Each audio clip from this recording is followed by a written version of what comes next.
Let us pray in the name of the Father, and of the Son, and of the Holy Spirit. Amen.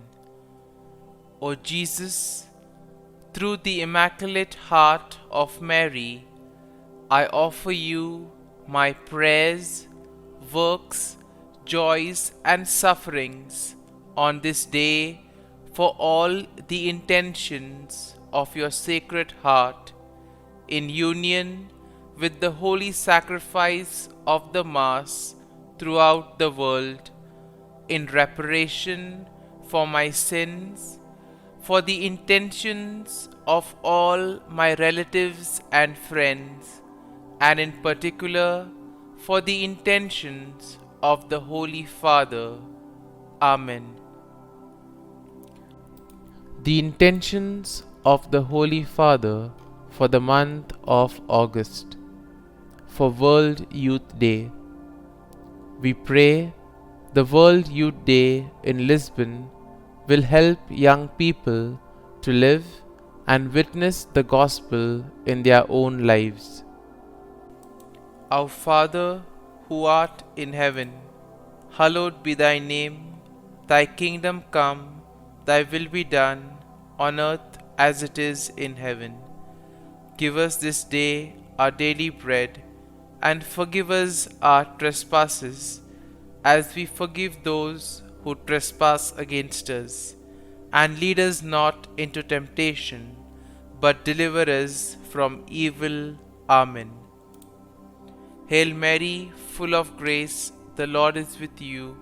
Blessed are you amongst women, and blessed is the fruit of thy womb, Jesus. Holy Mary, Mother of God, pray for us sinners, now and at the hour of our death. Amen.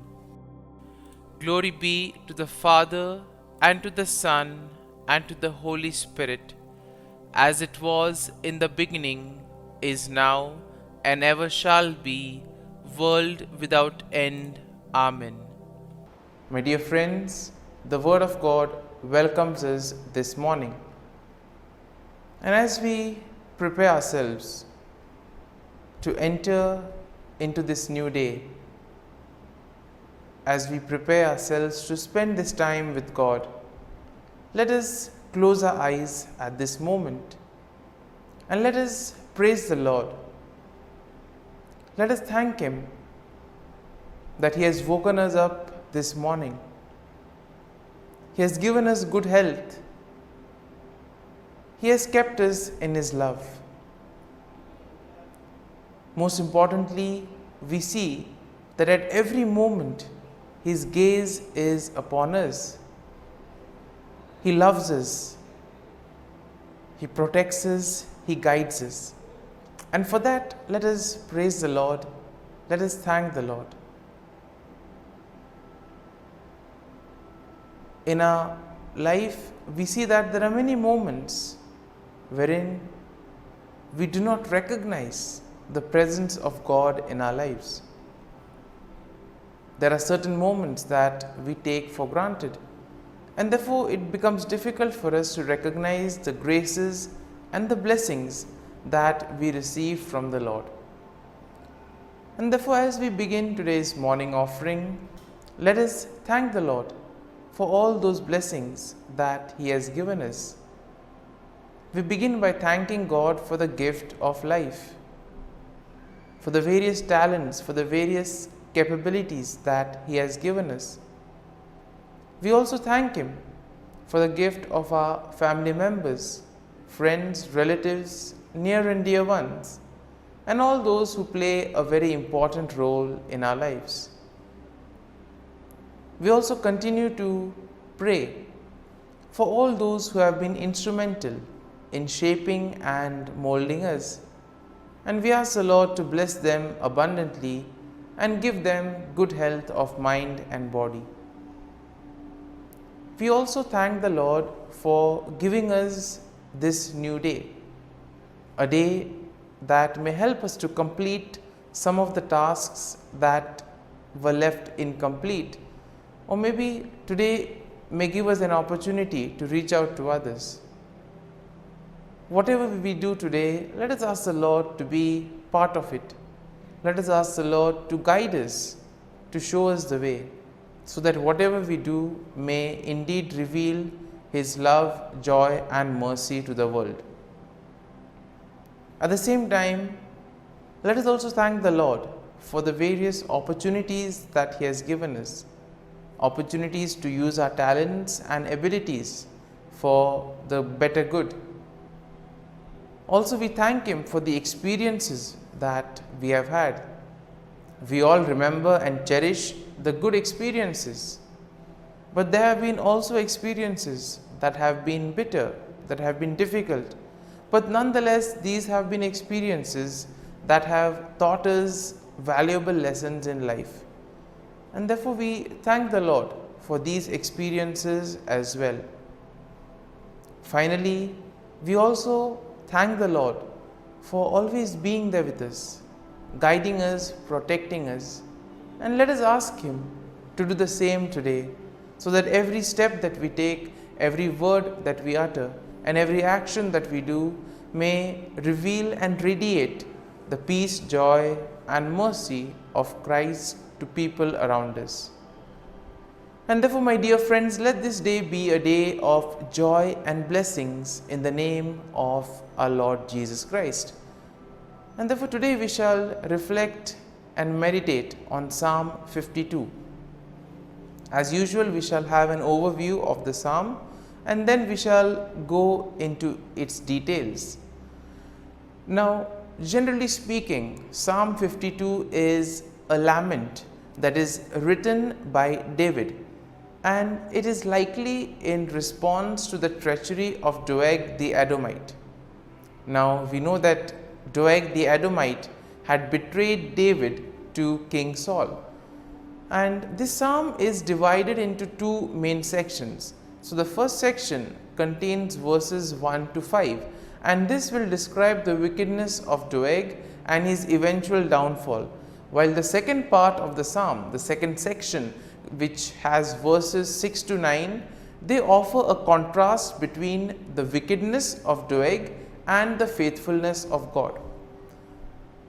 Similarly, we see that when we look at the psalm gives us a picture of what it is to be faithful and what it is to trust and place our faith in God. So therefore, verse 1 begins with David directly addressing Doeg, calling him a mighty man who boasts of evil deeds. And then David asks why Doeg boasts of evil and warns him that God will eventually bring him down. In the second verse, we see that David's warning to Doeg continues, and this reminds him that God's judgment will be swift and thorough. David compares Doeg to a sharp razor and a deceitful tongue, highlighting the danger that his words and actions pose. Moving on to verse 3, we see that the verse emphasizes the extent of evil that Doeg does, describing him as the one who loves evil more than good, and therefore lying more than speaking truth. Therefore, we see that Doeg has been one who has been lying a lot rather than speaking the truth and wanting to know the truth. And therefore, Doeg is warned by David that his love of evil will ultimately result in his destruction.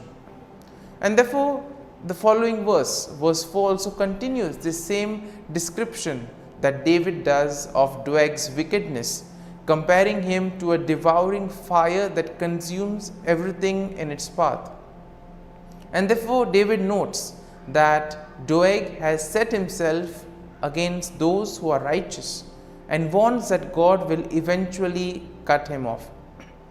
And therefore, this first section is concluded in verse 5, where we have David again warning that God will bring Doeg down. David notes that Doeg will be uprooted and driven away from the land of the living, and that the righteous will ultimately see his downfall. So therefore, this first part of the psalm is kind of a message of hope to most of us. We live in a world where we see so much of evil, where we see so much of corruption. We see so many things being done in the wrong manner. And sometimes we may ask, how is this permitted? How does this happen? And here, this first part of the psalm gives us hope, saying that eventually all those who do evil will have to face the consequences. They will be cut off from the Lord. And therefore, the first section of the psalm emphasizes that we need to do good. We need to focus on the truth, focus on righteousness. We now move to the second section of the psalm. And the second section shows us how David contrasts the wickedness of Doeg with the faithfulness of God. And therefore, this begins in verse 6 with a statement of faith in which David declares that he trusts in God's steadfast love and mercy.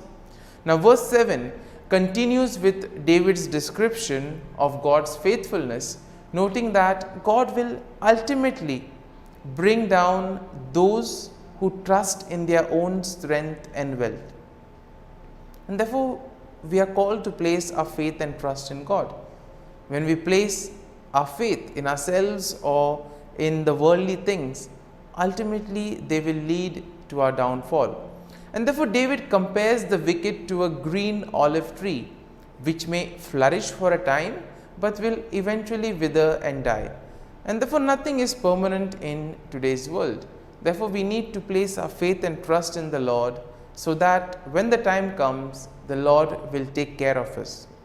Verse 8 emphasizes this contrast between the wickedness of Doeg and the faithfulness of God, as David now declares that he will praise God forever for his steadfast love and justice.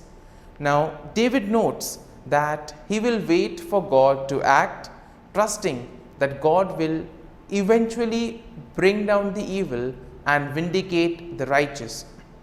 And therefore, Psalm 9 will conclude this second section of the psalm. And the conclusion is nicely done with a statement of hope, as here David declares that he will continue to wait for God's salvation and that he will trust in God's name. David notes that God's name is a strong tower in which the righteous may take refuge, and that God will ultimately bring salvation to his people. And therefore, my dear friends, as we reflect on Psalm 52, there may be some kind of a thought or a statement that which eventually would have touched us. Therefore, let us remain with that thought, let us remain with that sentence or statement. And let us reflect on it and apply it to our lives so that it may take root in us. And therefore, as we do this, let us ask the Lord to bless us, to be with us, to guide us, so that whatever we do today, it may be for His greater glory, that we may be able to distinguish between what is good and what is evil, and that we may follow on the path of righteousness.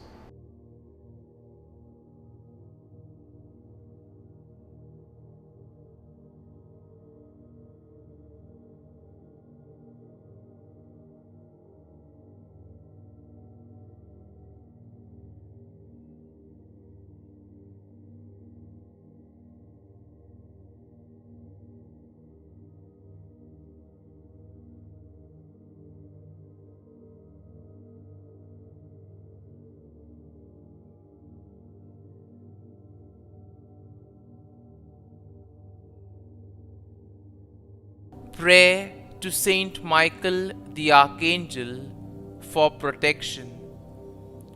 Saint Michael the Archangel, defend us in battle. Be our defense against the wickedness and snares of the devil. May God rebuke him, we humbly pray. And do thou, O Prince of the heavenly hosts, by the power of God, thrust into hell Satan and all the evil spirits who prowl about the world, seeking the ruin of souls. Amen. Act of Adoration. O Sacrament most holy, O Sacrament divine, all praise and all thanksgiving be every moment thine. Saint Gertrude Prayer for souls in purgatory. Eternal Father, I offer Thee the most precious blood of Thy divine Son, Jesus, in union with the masses said throughout the world today, for all the holy souls in purgatory, for sinners everywhere, for sinners in the universal church, those in my own home and within my family. Amen.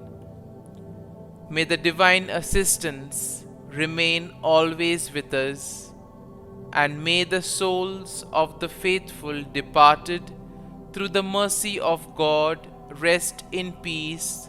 Amen. Glory be to the Father, and to the Son, and to the Holy Spirit, as it was in the beginning, is now, and ever shall be, world without end. Amen.